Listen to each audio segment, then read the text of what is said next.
de repente parece que tinha uma nuvem, nevoeiro constante dentro da cabeça, parecia que estava entorpecida, tristíssima. Mas tristíssima, eu não sou uma pessoa naturalmente triste. Não sou emocionalmente até muito estável e normalmente para a alegria, até às vezes de uma certa alegria exagerada, e de repente tudo me parecia um tédio, toda a gente era um tédio, não tinha paciência nenhuma para nada, para a família, para o marido, para os filhos, para ninguém, e portanto isto não era normal, não podia ser normal, além de uma dificuldade muito grande. Eu um dia dei comigo e não consegui ler um texto. Eu estava a olhar para o texto e não conseguia descodificá-lo. Eu pensei, pronto, isto é um AVC.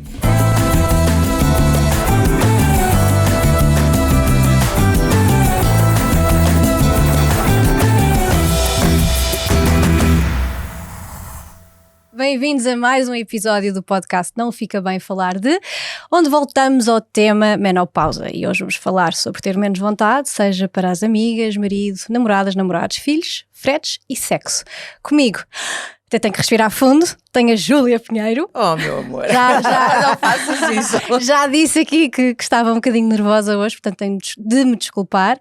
E a nossa querida Marta Crawford, psicoterapeuta, sexóloga e terapeuta familiar.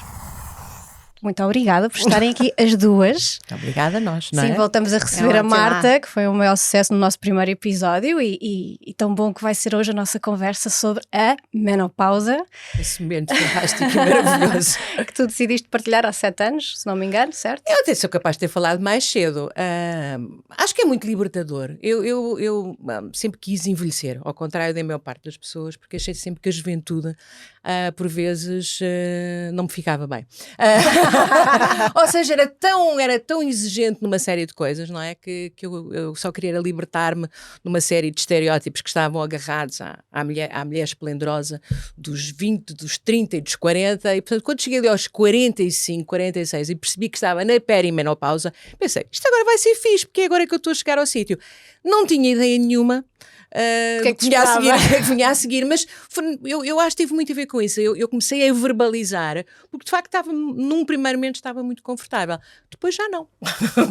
Tu já sabias para o que é que ias? Estavas preparada para a perimenopausa? Não, eu não estava preparada para nada. Aliás, essa é uma das razões porque eu estou aqui hoje, porque acho que é da máxima importância falar nesta altura da vida das mulheres, e acho que não há de facto informação suficiente, não circula naquilo que são os nossos, enfim, os territórios da informação, e também mesmo os médicos que nos acompanham, são com certeza clínicos espantosos, mas não nos preparam devidamente, e eu senti-me muito desacompanhada, é um facto. Ok. Desacompanhada agora deixou-me. Não senti-me, mas eu posso até concretizar mais. Eu senti-me desacompanhada porque tive um bocadinho de azar. Quem lida estes processos normalmente são os ginecologistas. A minha ginecologista, na altura que eu estou a entrar na perimenopausa, teve um problema pessoal. E portanto não, durante algum tempo eu andei ali um bocadinho, olha, deixa andar e tal, vai andando e tal, mas a sentir de facto que eu estava a mudar, o meu corpo estava a mudar, não me afligi muito, porque sou, digamos, resiliente, mas depois, quando chegou ali aos 55, 56, estava a piorar, tive de procurar outras pessoas para me acompanharem, e agora, recentemente, há 2 anos, tive aqui um chamado afundanço. A menopausa bateu forte, já não é aquela fase das hemorragias, já não é aquela fase em que tu percebes que o teu aparelho reprodutor está a dizer adeus. Não, é depois tudo o que tem a ver com a falta das hormonas e de uma série de coisas, e há 2 anos esta parte tem sido muito difícil, e aí eu acho que somos muito pouco acompanhadas. Se eu não tivesse ido procurar informação, se eu não me tivesse mexido, jamais teria não chega de uma forma sistematizada, não chega de uma maneira que nós pensamos, pronto, eu identifico-me com estes sintomas, eu identifico-me com o que me está a acontecer e vou agir em conformidade, ou então, faz favor, ajudem-me. No meu caso não aconteceu. Vamos lá fazer aquelas coisas que é necessário fazer quando se faz exames ginecológicos, as questões da mama e não sei o quê, tudo bem. Agora, questões emocionais, a parte da confusão mental, o nevoeiro, eu cheguei a pensar que estava maluca. A sério? Tu recebes muitas mulheres, Marta, que se sentem malucas, que sentem que não estão a ser acompanhadas? É de facto uma fase complicada porque as pessoas já têm uma ideia muito errada, muito errada, têm uma ideia sobre a menopausa como um fim, não é? Olham para a menopausa como um fim da sua, da sua capacidade reprodutiva, que é, de facto é isso que acontece, mas o fim de tudo, de ser uma mulher bela, de ser uma mulher jovem, desejável, de ser uma mulher capaz, não é? Porque isto sempre foi, aliás, na história anterior, no início, quando comecei a fazer terapia, era muito engraçado ver que quem não gostava de sexo ou quem não tinha intimidade positiva desejava chegar à menopausa exatamente porque aquilo era a garantia de que depois estavam desculpadas a partir dali, porque já se sabia que a partir dali fechava a loja e que não havia mais para além disso. Felizmente as coisas mudaram e até é interessante toda esta campanha depois do confinamento, dos cabelos brancos, esta ideia da mulher que continua a ser atraente depois da menopausa, começou nestes últimos anos, mas era uma coisa rara, não é? Começou a haver muito essa onda de respeitar a forma como a mulher está a envelhecer. Agora a questão dos pormenores daquilo, para já, varia muito mulher para mulher e as questões, de facto, ao entrar na menopausa, as pessoas começam muitas vezes a ter insónia, a ter questões relacionadas com os afrontamentos, normalmente isso é o que leva. Não tive, agora insónia, eu sou horror. Ainda bocado tive antes de chegar. Pronto. Estás na perimenopausa, é isso? Eu estou. Ou na menopausa?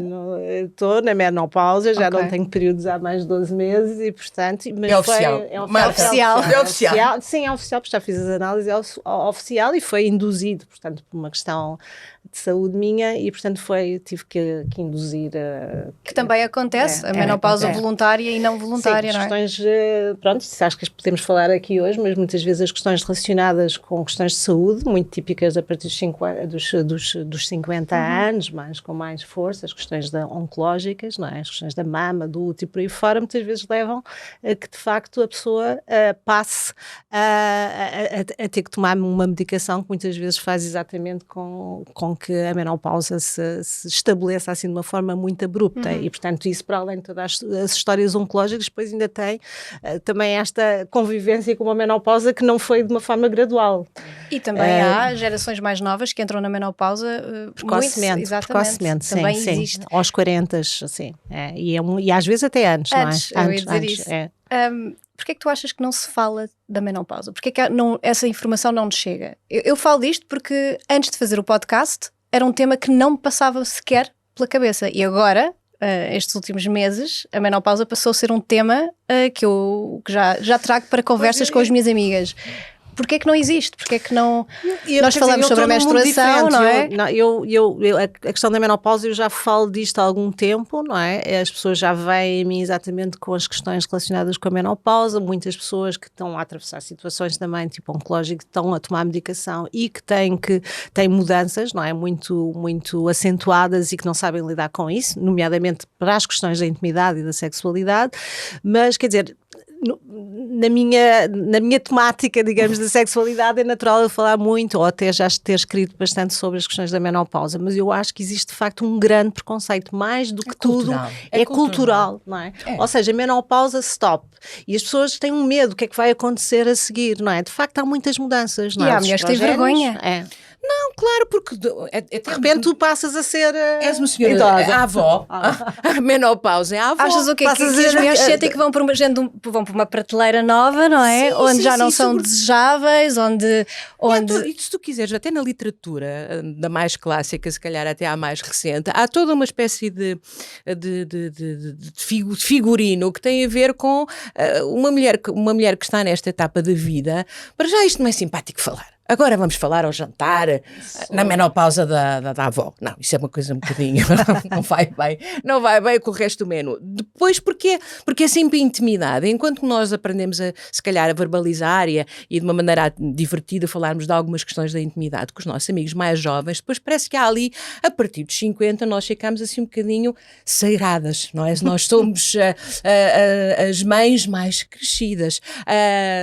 Além disso, passamos a ser oficialmente os pais, às vezes até os pais que são os que estão à frente, é a geração, porque os avós já morreram, e portanto, agora vamos falar da sexualidade dos pais à mesa. Por amor de Deus, os pais não fazem isso. Os filhos não querem saber. Não, os filhos estão perfeitamente convencidos que apareceram de concepção espontânea. Os pais nunca fizeram sexo na vida. Que porcaria, que horror. Não vamos falar nisso, não é? Há toda uma ambiência que não é propícia. E depois eu, de facto, acho que isto tem muito a ver com... Eu estou muito enfim, se calhar crispada com a classe médica, porque, de facto, não... por exemplo, no caso das mulheres na menopausa, uma das questões que se discutiu durante muito tempo, era a substituição hormonal. Se devíamos ou não fazer. E foi culturalmente, até na imprensa, enfim, onde havia informação, que a substituição hormonal era terrível, que nos conduzia quase de certeza a um cancro, a uma doença oncológica. E parece que não é bem assim. E acho que a substituição hormonal, afinal de contas, dá imenso jeito para muitas mulheres poderem corrigir algum dos seus desequilíbrios. Porque existem desequilíbrios. Tu não queiras saber. Existem muitos, sim. De facto, havia a substituição hormonal que tinha essa fama. Houve situações, de facto, sim, se calhar deve ter havido evidência científica. Eu lembro-me lá muito atrás, no início ainda estava a estudar, fiz um trabalho exatamente sobre a terapia de substituição e com a relação com o cancro. Portanto, era essa a ideia que havia, efetivamente, e pronto, e há mulheres que normalmente pedem ajuda exatamente com estas coisas dos calores, da insónia, da irritabilidade, e são 3 fatores muito, muito impactantes na vida de uma mulher. Ou seja, de repente eu não durmo, no outro dia a minha disposição já está completamente alterada, não é? Depois o meu humor vai variando, parece que me esqueci dos nomes, quero dizer Jéssica, e em vez de dizer é assim, começa por J, começa por P, e depois tens... Não, eu no meu caso tive coisas que me assustaram. Tinhas muitos sintomas. Eu de repente parece que tinha uma nuvem, um nevoeiro constante dentro da cabeça, parecia que estava entorpecida, tristíssima. Mas tristíssima, eu não sou uma pessoa naturalmente triste. Não sou emocionalmente até muito estável e normalmente para a alegria, até às vezes de uma certa alegria exagerada, e de repente tudo me parecia um tédio, toda a gente era um tédio, não tinha paciência nenhuma para nada, para a família, para o marido, para os filhos, para ninguém, e portanto isto não era normal, não podia ser normal, além de uma dificuldade muito grande. Um dia dei comigo a não consegui ler um texto. Eu estava a olhar para o texto e não conseguia descodificá-lo. Eu pensei, pronto, isto é um AVC, é iminente, isto é uma coisa qualquer, tem aqui as sinapses todas a colapsar, é muito grave. Sim. Vai na volta. Não era. Portanto, procurei ajuda, falei de uma forma muito séria com vários médicos e disse, atenção, há aqui qualquer coisa que não está bem. E pronto, e aí chegámos então às soluções, à substituição hormonal, a uma outra avaliação daquilo. Emagreci. Fiquei mais jeitosa e agora até estou a achar graça, tirando o sono. Ainda não conseguiste? O sono é que ainda não. O sono não. Foi o maior sintoma que... Foi o maior sintoma. É terrível. Olha, neste momento estou a ter um afrontamento. Podemos ligar o ar. Queres que eu abane Podemos ligar o ar. Não tenho material. Tu afrontamentos não tiveste. Não. Mas isto varia muito. Mas os afrontamentos, se a gente olhar eles com carinho, pode pensar, isto aquece tanto o corpo, que é um superpoder que nós passamos a ter. Já viste o que é? Tu teres um súbito ataque de calor, se puseres aqui um ovinho estrelado, um ovinho cru, frita. Isso não é engraçado. Mas a parte do sono e de te sentires como que perdida, e eu senti-me assim. E que para ti era uma realidade completamente diferente, não é? Não? E sobretudo, para já dormir, eu era uma campeã do sono. Eu era ali uma pessoa que fazia 10 horinhas com uma pintarola seguida e depois ainda havia uma cesta. Vamos lá, isso, e sempre, nunca tinha tido problemas. De repente, foi há 2 anos que isto começou tudo. Há 2 anos, um dia, abri os olhos durante a noite e acho que nunca mais os fechei. Agora é claro que já tenho fechado, não é? Mas teve que ser com medicação e tudo mais para agora já está um bocadinho mais confortável, mas ainda não está inteiramente confortável. Mas é um caminho, até estabilizar, até encontrar os remédios certos, eu acho que até as orientações certas. Eu acho que as pessoas têm que perceber que não é uma coisa qualquer, a gente vai-lhe chamando vários nomes, não é? Mas efetivamente é uma mudança brutal, não? Deixamos de ter estrogénios, não é? E portanto a partir desse momento há alterações, não só físicas, não é? Cada mulher reage a essa alteração de forma diferente, mas efetivamente há alterações e estamos a falar não só físicas, não só da interrupção do período, mas efetivamente estas questões mais de nível de saúde mental, das questões da insónia, que nos são completamente avassaladoras naquilo que depois é o dia-a-dia, daquilo que a pessoa se reconhece, não é? Como estavas a dizer, não é? Eu sempre e de repente repente começo a ficar, a sentir que não sou capaz, não me consigo concentrar, não consigo ler. Não é? A trabalhar. Sim. Sim, várias vezes tive tinha que fazer um grande esforço para me concentrar, sendo que esse esforço não era preciso normalmente. Eu tinha que me esforçar muito para me concentrar, tinha que me esforçar muito para assimilar a informação, no tipo de trabalho que eu faço é vital, claro.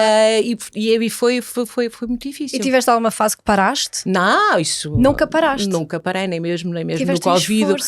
Sim, eu tive claramente um esforço mesmo muito grande para uns 6 meses, depois quando realmente consegui começar a pedir ajuda e lá descobri os médicos certos. Mas isto aqui é uma questão, ou seja, a pessoa parece que nunca pode parar, ou seja, não é suposto parar e pode parar, ou seja, é a ideia de que eu tenho que estar sempre exatamente como fui antes e não posso alterar o meu padrão de funcionamento em termos profissionais, porque senão então é que ainda tenho ainda vou ter tenho mais um problema a seguir, ainda tenho mais um problema. Se calhar de repente já não sou capaz, já não consigo e portanto o esforço é tremendo para a pessoa manter exatamente a mesma energia. Também tem que a ver com esta energia, esta capacidade de concentração, de trabalho, e de facto isso altera-se, não é? Eu lembro-me, falando por mim, eu lembro-me como é que eu consegui fazer tantas coisas antes de entrar na menopausa e de repente este ano, não é? Às tantas, juntar as mesmas coisas que eu às vezes juntava, fazer isto e aquilo, dava-me um cansaço tremendo. Provocava-me um cansaço tremendo. E uma grande irritação. Não quero! Não quero fazer! Eu preciso descansar, pronto. O stress é a coisa pior, eu acho que para esta fase da menopausa. E o stress também advém desta incompreensão, não é? Não saber o que é que se passa, falta de informação. Não é? Falta de informação, o que é que se está a passar comigo, eu estou diferente, eu sempre fui assim, não é? Como tu estavas a dizer, eu sempre fui de uma determinada maneira e de repente já não estou a ser, quer dizer o quê? Que eu estou a ficar uma pessoa velha? Quer dizer que já não dou uma para a caixa? O que é que isto significa? Como é que... Se eu me sinto assim, o que dirão os outros, não é? Que é assim uma inquietação, não é? Sabes? É uma coisa que eu às vezes sinto. Despersonalizei-me, já não sou bem eu, tenho que me reencontrar, e isso é muito aflitivo quando tu não conheces as razões. Pronto, agora já sei as razões, já está. Agora já sou eu outra vez. E preocupaste com o que é que as pessoas à tua volta pudessem pensar, as pessoas mais próximas?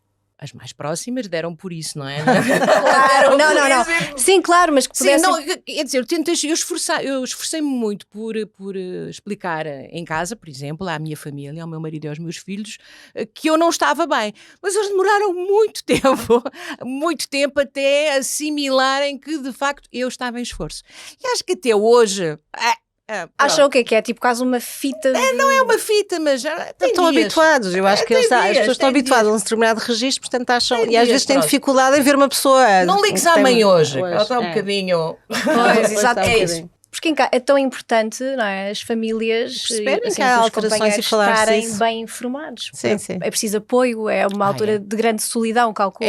É isso mesmo. Olha, usaste uma palavra também importante. Ficas muito solitário neste processo, porque como estás assustada, como estás sem informação de vida, como não sabes bem o que é que estás a pisar, há um grande sentimento de solidão, te sentes desacompanhado. Mesmo tendo melhores companheiros, que é o meu caso, que é encantador em tudo, mas não fazia patavina de ideia do que é que estava a passar comigo. Evitava-te. Não é evitava-me. Sim, é um bocadinho isso.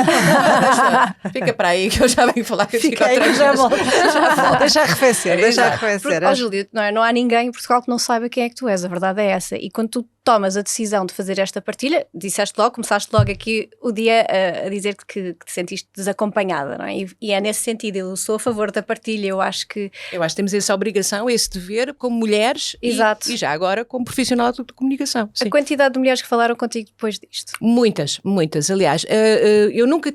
Esta é a primeira vez que eu estou a falar de maneira tão clara. Sim, de uma exposição tão pessoal, clara. Não é? Sim, nem é tanto... Não, eu estou a explanar o que é que me aconteceu. Eu falei 2 ou 3 vezes em entrevistas que versavam outros temas e eu tentei meter isto.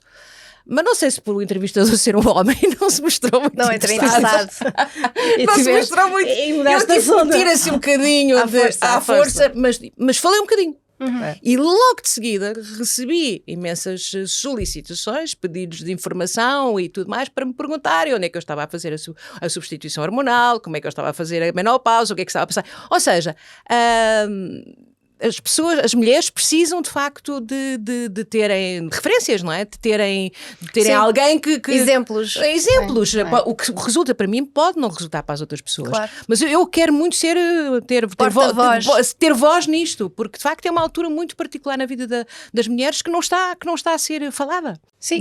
Mas existem, deixa-me só dizer, existe uma série de caminhos, não é? Por exemplo, enquanto tu podes tomar uma terapia de substituição hormonal, porque não tens nenhum fator oncológico que te impeça isso, quem tem, não pode, não é? Pois tem que procurar a sua solução. Tem que procurar a sua solução. Feito com médicos. Claro. Médicos certos. E não só com médicos, a retirar só, não é uma coisa só. Desculpa. Claro, o apoio psicológico é fundamental. Ou seja, da pessoa perceber que para já a vida não acabou. Aliás, dizendo até em prol das questões da sexualidade, às vezes a gente brinca que os estrogénios até baixaram, mas agora a testosterona que as mulheres têm no seu organismo, que continua a ser produzida nas suprarrenais, ainda vai vigorar de uma forma mais ativa. Então, em princípio, até a questão que as pessoas muitas vezes têm relacionadas com o desejo, não é? Se calhar o susto, o medo, o stress é que provoca todas estas alterações relativamente à sua libido, mais do que até esta condição, uma vez temos a testosterona até favorável durante esse período mas a mulher tem mais líbido. É isso que eu estou a dizer, ou seja, temos esta testosterona que começa a reinar, os estrogénios desaparecem e a testosterona reina. Claro que nesta adaptação da menopausa, de hemorragias, não, mas eu já vou ao encontro do que estás a dizer, da tua questão. Não. Há uma alteração, não é? Em tese, em teoria, a testosterona está lá, mas a forma como a gente lida com esta mudança, enfim, qualquer momento em que nós estamos em crise, e chamemos isto de um momento de crise, obviamente há alterações relativamente à nossa disponibilidade. Então, se eu quero o meu espaço, eu me sinto só, eu quero lá sexo, não é? Eu quero lá continuar com o ritmo que tinha, não me apetece. E está tudo bem, não há problema nenhum. E agora a falta de líbido. A líbido, depois vamos trabalhar, quer dizer, a líbido numa fase inicial eventualmente diminui, não é? Por várias circunstâncias, seja ela porque é uma menopausa que surge de uma forma, enfim, mas é possível recuperá-la? Ou abrupta, é possível recuperar, porque... Tu dizes sempre isso. Em todas as circunstâncias. É isso, é possível recuperar. Eu acho que sim. Há, de facto, um momento em que... Passas do dia para a noite, não é? Acontece. Pronto. Não, hoje assim, vamos pensar outra coisa.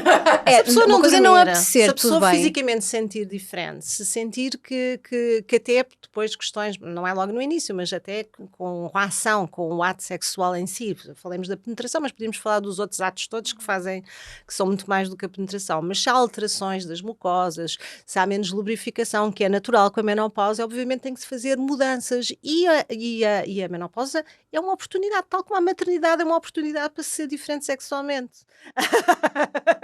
É verdade, mas isto é verdade. Mas tudo aquilo que a Marta acaba de dizer acontece tudo, que é a história da secura vaginal, essas coisas todas acontecem. E no início é aterrador, porque de repente o corpo muda radicalmente. E uma coisa que era muito agradável, muito aprazível, começa a ser profundamente dolorosa. Mas profundamente dolorosa. E depois é preciso, cá está, procurar as soluções, e ir descobrindo. E as coisas equilibram-se e voltam a ter a mesma graça de sempre.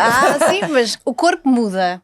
Quer dizer, o corpo está sempre a mudar. O corpo está sempre a mudar, mas até que vamos para a cova, chamemos-lhe assim, nem sempre vamos para a cova. Sempre em alterações. Está sempre em alteração. Nós também não corremos aos 55, o mesmo corríamos aos 19, aos 18, ou aos 10, não é? Mas as coisas vão, há um processo natural de envelhecimento e está tudo ok. Vamos ter Marta, rugas, mas as mulheres olham só ao espelho, brancos, deixam de se identificar, não é? Já não te identificas mas não é assim uma coisa também, ou seja, não é um processo. Não é dia que acordas tipo a tua avó, não é? Não acordas, mas tu não é para olhares para o espelho que tu te despersonalizas, como eu disse há bocadinho. Não tem a ver com isso. Tu ainda estás numa fase da tua vida em que aquilo que vês ao espelho é a garantia do que tu és para uma série de coisas.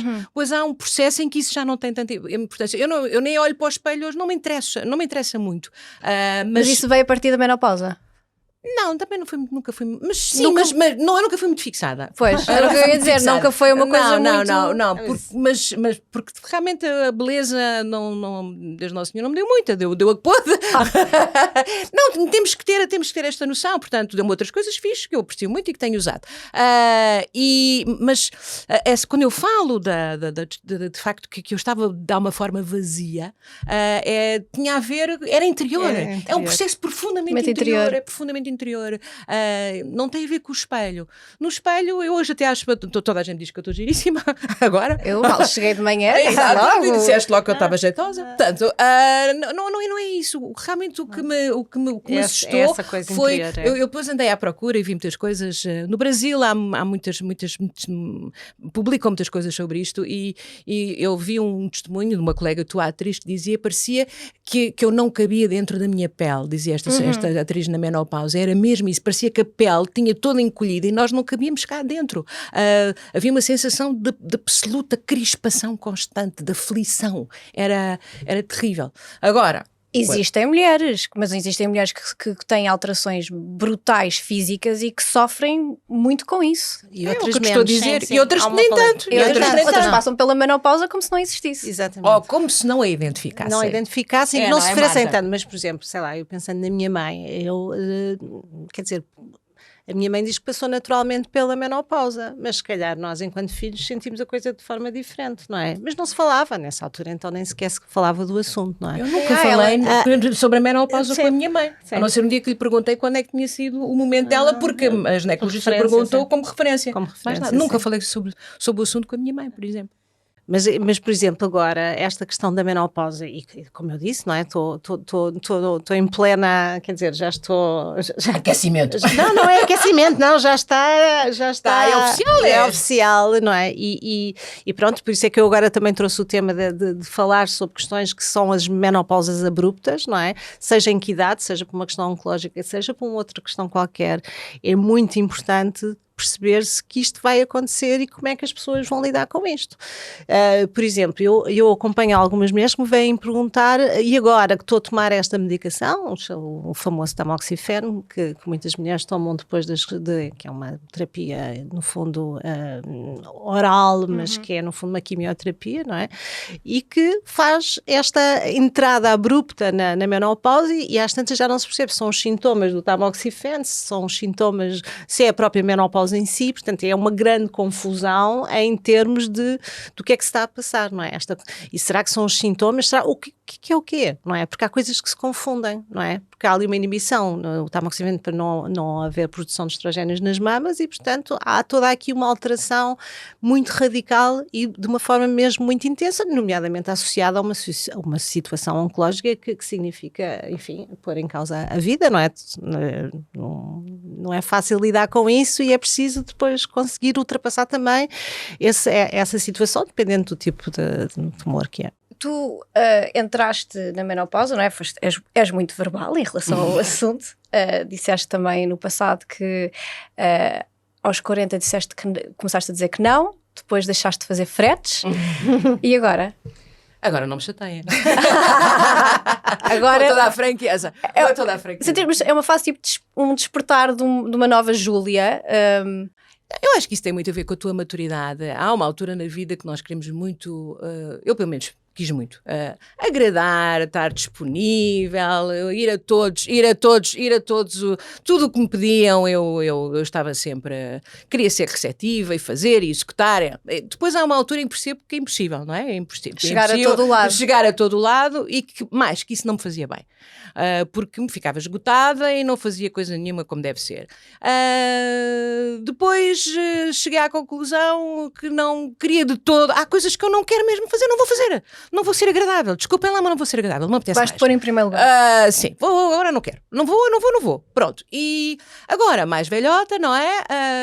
Com 61, eu digo que não quero mesmo. Portanto, nem sequer possibilito. Eu corto todas as possibilidades de haver aproximação para eu ser integrada em coisas que eu sei que não me apetece nada fazer e que não quero. Até porque o meu desejo de performance numa série de coisas já não é o mesmo, eu não quero, não tenho nada para provar, já fiz, já está feito, está fixe, está bom, não quer mais.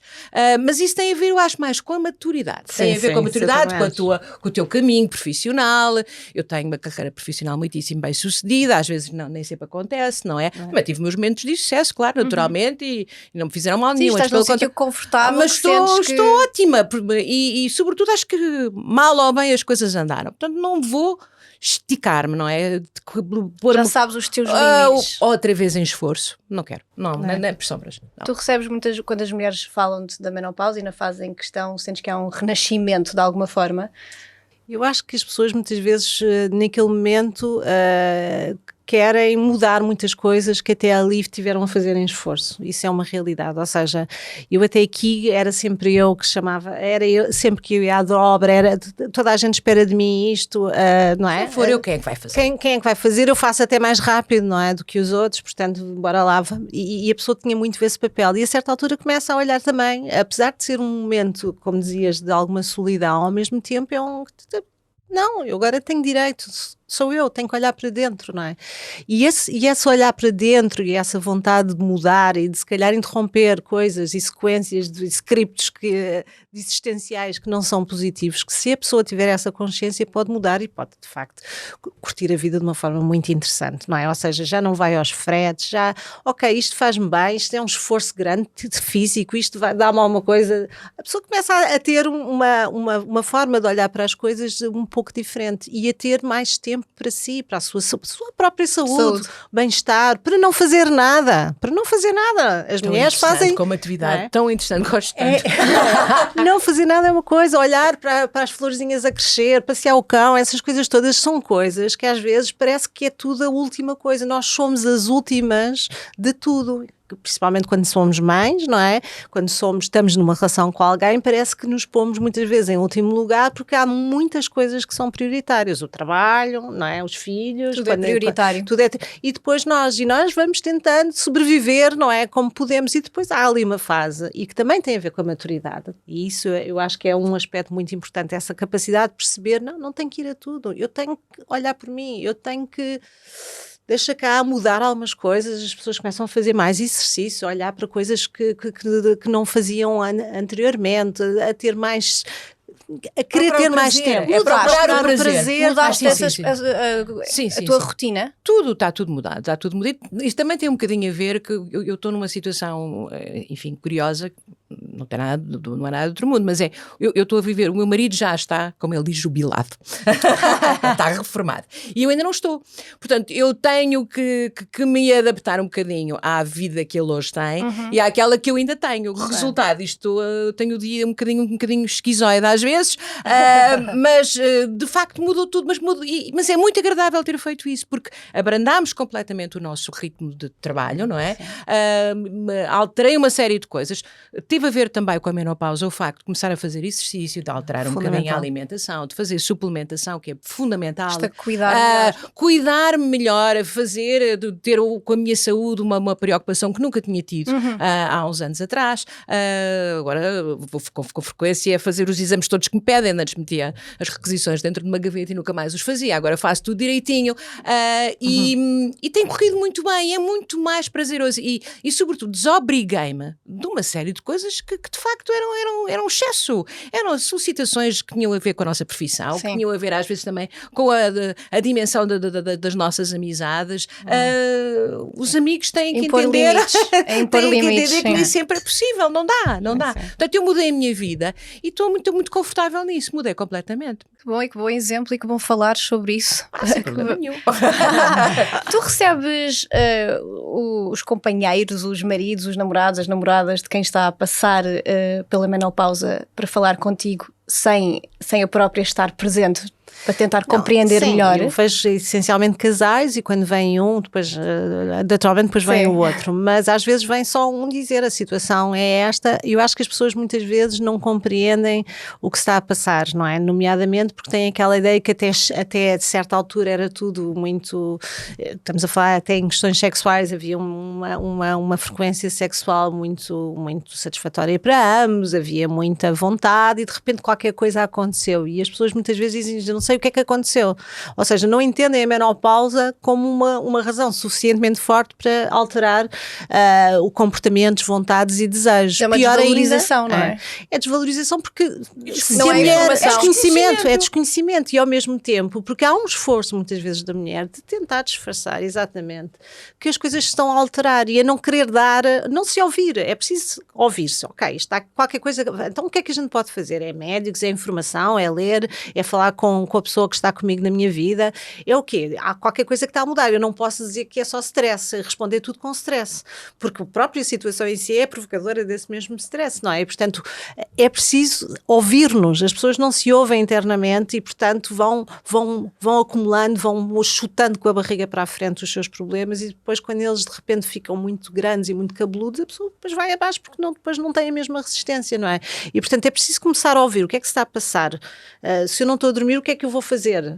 Se eu sinto que sexualmente, agora puxando a brasa à parte sexual, que as coisas me são dolorosas e que eu estou a fazer frete, então vamos lá parar. Não há amor do mundo, como eu digo, que justifique ir ao castigo, ir e ter dor.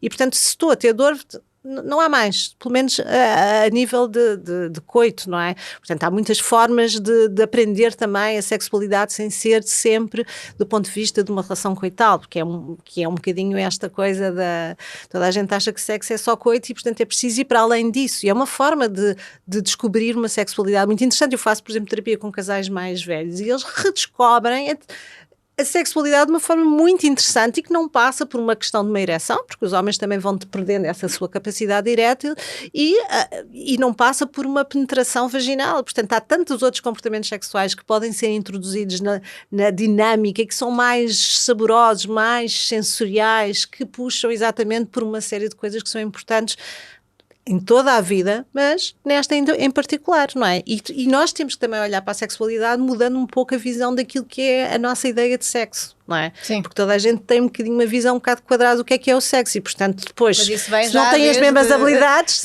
Da escola, não é? Escola. Isto é um crescimento... Sim, se eu vejo sempre o sexo como aquele caminho, quando eu não tenho aptidão para seguir aquele caminho, seja porque há dor, seja porque... Na questão da ereção é muito particular, não é? Os homens não têm ereção, é o fim do mundo, parece que já são incapazes de ser pessoas competentes para agradar alguém, para o que quer que seja, não é? Aliás, tem essa questão ainda mais avassaladora, que é tipo, agora deixam de ser, a ideia da impotência, felizmente mudou-se o nome para disfunção erétil, mas a ideia de uma pessoa que não tem, um homem que não tem uma ereção, de repente não é homem. E, portanto, neste contexto, as ideias que existem relativamente à sexualidade, aos tempos, ao ciclo da vida da pessoa, não é? Destas mudanças, estão impregnados de preconceitos que as pessoas interiorizam, que aprenderam na família, que aprenderam no atingamento, que de alguma forma, como não acham que não estão ainda naquela fase, também não se informam, não é? E, portanto, as coisas às vezes estão muito desconchavadas e, portanto, não é fácil. E, portanto, eu acho sempre que um momento de crise é uma oportunidade. É uma oportunidade para ser muito melhor. Para mudar. E às vezes as coisas que nos estão a acontecer, esta coisa da nossa vida, não é? Que segue aquelas obrigatoriedades do mundo, da vida da família, da vida social, da vida profissional.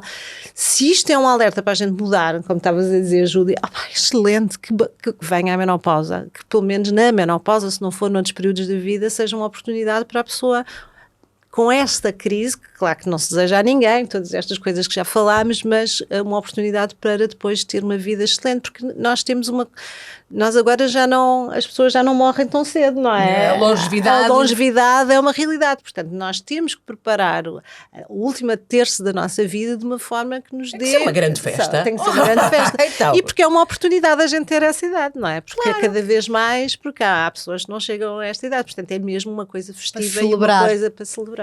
Tu tens filhas? Tenho.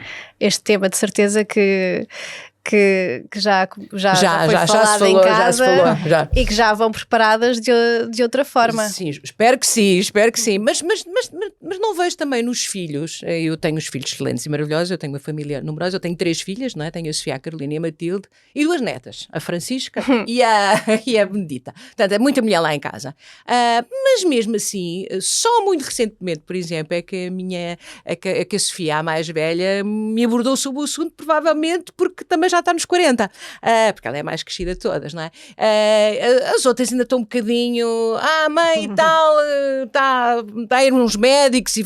mãe, o que é aquilo que tu falaste sobre a menopausa? Podes-me dar o nome dos médicos que me pediu alguém lá no escritório? É mais nesta base. Mas sim, mas estão dentro da matéria. A mais velha, sobretudo. É mais velha, sim, mas é uma preparação, não é? Estas conversas fazem com que as gerações mais novas acabem por estar mais informadas. É que não se assustem. Ou que se assustem um bocadinho, mas pelo menos tenham respeito por uma fase nova, não é? São sempre fases novas, desde a iniciação da menstruação, da sexualidade, de ter filhos, eventualmente ter netos, destes processos todos. Sim, é saber respeitar a maturidade da mulher e o crescimento e saber envelhecer tranquilamente e bem e sem stress. Eu acho que o stress é o que dá cabo de nós, não é? É o que provoca a maior parte das doenças, não é? Muito stress, muita agitação, muita ansiedade, não é? E, portanto, temos que fazer todos os possíveis para conseguir equilibrar isso dentro de nós. O desporto que tu falavas é fundamental. As pessoas mais ansiosas deviam fazer desporto como se fosse o seu comprimido diário, porque ao fazer desporto em que a pessoa não está a pensar nem a ruminar, faz com que os neurotransmissores entram no sistema sanguíneo e que dão a sensação de relaxamento e de bem-estar e que permite depois ter os teus dias de uma forma mais tranquila e conseguires de alguma forma gerir tudo o que são os desafios da vida de uma forma muito mais tranquila, mas andamos todos muito ansiosos por tudo e por nada, não é? E portanto isso gera doença, claramente, e aumenta neste caso das situações em que se entra numa nova fase, em que em si a fase é uma fase assustadora ou uma fase que nos impõe algum respeito ou porque exatamente a gente sente que existem mudanças que não estão a ser faladas e não estamos a compreender bem o que é que pode ser, não é? A pessoa se calhar antes de se questionar se está a entrar na menopausa, se calhar questiona-se se é uma outra coisa qualquer, mais grave, será? Eu achei que sim, tinha coisas gravíssimas. Isto não está a acontecer. Eu fui fazer ressonâncias magnéticas à cabeça, convencida que a minha cabeça, que isto estava tudo variado, quando nós havia aqui coisas terríveis quando dentro. Arrancámos a conversa, eu até bloqueei no momento em que tu disseste que não te sentiste acompanhada e que sentiste... Isso é que me choca, é as mulheres não se sentirem acompanhadas em qualquer fase, obviamente, mas principalmente numa fase de tal insegurança, estás a dizer, não é? Que foste fazer ressonâncias, que sentiste que estavas a enlouquecer. Como é que é possível as mulheres, neste processo todo, não estarem tão bem acompanhadas? Como é que é possível até os próprios dos médicos acabarem por desvalorizar este processo? Porquê? Porque são homens? Não, no meu caso não, eram mulheres, eu sempre fui acompanhada por mulheres e não por homens, mas eu acho que são circunstâncias, e eu acho que tem muito a ver com a escola, com a escola médica que segue aquilo que é a informação que estes clínicos também têm numa determinada altura e depois também foram moldados daquela forma e depois não evoluem para outra. Quer dizer, o que eu acho, eu fiquei mesmo muito zangada, devo dizer-te, e percebi a tua perplexidade quando eu disse que me tinha sentido acompanhada. Porque de facto me senti, é mesmo uma sensação de como é que estas pessoas não me disseram se têm um saber que eu não tenho, se têm uma capacidade que eu não tenho, como é que não me explicaram que o que estava a passar comigo era isto. Frequentemente me estavam a dizer, se calhar tenho que fazer terapia, se calhar tenho, e a terapia até me vai fazer muito bem, não tem a ver com isso agora. Eu achar que tinha aranhas dentro da cabeça, tive há 2 anos, foi pública, eu tive uma série de pequenos colapsos que tinham a ver com isto. Eu comecei por ter vertigens, tive os cristais todos, tudo isto é stress, não é, Marta? É os cristais desalinhados, a sensação de vertigem constante, isto é terrível. E tinha tudo a ver com a mesma coisa. Pronto, mas acabou e tu tens acesso a... Imagina a informação que eu tenho. Imagina. A quem não tem. Exatamente. Sim, eu acho que isto tem tudo a ver até com este processo que seria extremamente importante entender a educação sexual como algo que é para toda a vida. Ou seja, não é um processo só relacionado, e estou a falar do ponto de vista da sexualidade, mas é muito mais do que isso. E a sexualidade também não é só sexo, é muito mais do que isso. Portanto, sexualidade é saúde. É saúde, é a questão da saúde. E ter essa informação e ter um espaço em que as pessoas sucessivamente vão tendo a possibilidade de fazer a sua própria educação educação sexual ao longo da vida era fundamental e por acaso aqui há uns anos uma campanha que nós fizemos para o Dia Nacional da Saúde Sexual foi exatamente isso, a educação sexual é ao longo da vida, porque as pessoas, aquela informação que se tem numa determinada idade e que é própria para essa idade, tem que ser sempre atualizada ao longo da vida e em cada momento de crise, de crescimento, não é? Nós temos que saber que não é aquilo, não é? Que as coisas vão-se mudando, vão-se alterando, não faz mal, é bom que assim seja, nós podemos experimentar várias vidas dentro da mesma vida, porque as coisas, mas não temos que ficar assustados com essas alterações, nem ficar a achar que estamos todos doidos e devia haver maior acompanhamento, efetivamente. Sim. Mas muitas vezes as pessoas têm dificuldade em verbalizar aquilo que estão a sentir, não é? Porque exatamente começam a sentir isso dentro de si, a ficar muito assustadas e eventualmente se calhar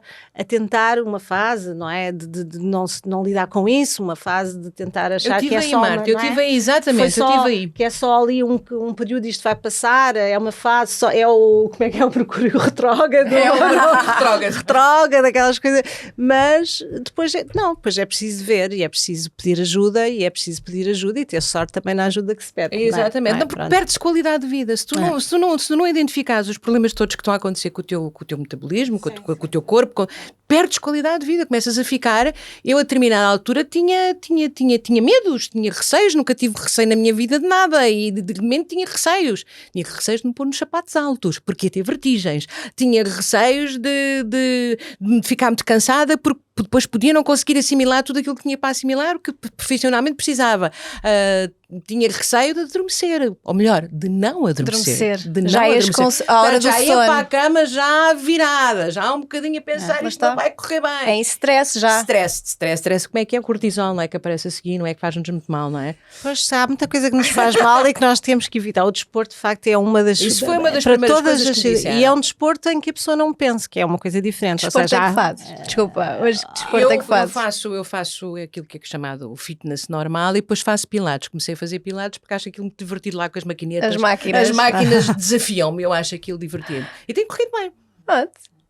O ideal é que a pessoa não pense enquanto faz o exercício, porque quando a pessoa está numa fase de stress, muitas vezes torna-se muito ruminativa, não é? A pensar o que é que eu tenho, o que é que eu não tenho, não sei o quê. Se eu estiver a fazer um desporto que estou a transpirar, mas estou sempre a pensar na vida, então esse não é o meu desporto ideal. Eu devo escolher aquele em que a minha cabeça, por aquela hora e meia, fica clean e, portanto, isso depois dá-nos um alívio profundo para o resto do dia. Mas existe um desporto que é mais adequado para a fase da menopausa, não é? Que é tudo o que tem a ver com musculação. Mas eu acho que depois depende também... Mas depois aqui, o stress... É preciso encontrar o equilíbrio. Eu acho que não há um desporto. Para mim, a minha recomendação é esta: é aquela em que a pessoa consegue ficar off das suas problemáticas, consegue não pensar sobre determinados assuntos que a fustigam e que a estressam, não é? E que consegue, de facto, queimar, transpirar. O termo é transpirar um pouco. Estás a falar daquilo que acontece depois no processo de envelhecimento do corpo, que é tu tens de trabalhar os membros para não perderes a mobilidade. Esse é um dos problemas. Portanto, tens que, de facto, fazer um bocadinho não exatamente musculação, mas exercícios que fortaleçam tudo o que tem a ver com as articulações, com os músculos, para não perderes massa muscular. Dizem, não sei, mas isso aí já sei, é o que vem na informação que rola por aí, que quem não faz desporto e começa a perder a massa muscular, que isso propicia de forma... enfim, mais direta, o aparecimento de doenças como a demência e afins. Mas isto, eu não sou médica, não sei. É o que agora, andar, mexer as perninhas, os braços, fazer exercício, faz bem, até porque dá boa disposição, de facto. Ficas. Agora, para terminar, eu tenho que terminar. Esta conversa foi incrível. Já agora, eu não precisava de estar aqui. Podia ter sentado aqui e vocês podiam ter conversado. Não, tu não precisavas. Sim, agora de uma palestra incrível e quem nos ouve também. Mas para terminar, Júlia, o que é que não fica bem dizer sobre a menopausa? O que não fica bem é dizer que ela não traz alterações à nossa vida e não a aceitar como um período como outro qualquer. Isso é que não fica bem. Não fica bem não dialogar com este momento da nossa vida. Marta? Não fica bem dizer que estás acabada a partir da menopausa, porque não estás. É uma crise, é um momento transformador com muitos altos e baixos, mas é uma oportunidade para te encontrares assim uma nova versão de ti de ti, não é? E não fica bem não fazer nada. Ou seja, pede ajuda. Procura as pessoas que possam ajudar, informa-te, porque isso vai-te ajudar a resolver as questões, seja com um tratamento, seja com uma opção mais química, menos química, mais desportiva, menos desportiva, enfim, vai-te fazer encontrar um novo caminho e feliz. Não é? Obrigada. Obrigada a nós. Não, muito obrigada, isto é incrível. E se este tema é um tema que vos interessa, convido-vos a passar pela página da Wells sobre a menopausa com mais conteúdos, porque estarem informadas nunca é demais. Partilhem também a vossa experiência com o hashtag WellsFicaBem. Por aqui ficamos, regressamos na próxima semana com mais um episódio. Até lá!